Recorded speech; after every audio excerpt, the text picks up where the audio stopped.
Today we present to you ANENG's relay detector, compact and portable body, comes with positive and negative cable clips. There is also a voltage display screen, support 4 pins or 5 pins, applicable to common automotive relays.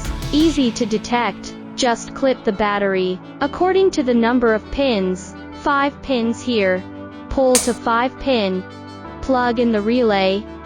Press the test key to start. At this time, it will be quickly detected 10 times. If there is 1 time, the red light will not be on. 10 times is normal. The green light indicates normal. The red light indicates a fault. Pull it out and take a look.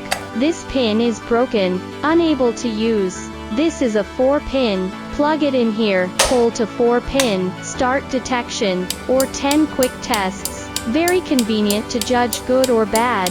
Finally, the green light indicates normal, suitable for 11V-25V batteries. When repairing the circuit, I am afraid of encountering the occasional failure of the relay. After charging, it will respond to the contact resistance of the relay, reaction time and other states are detected, can quickly and accurately judge the quality of the relay.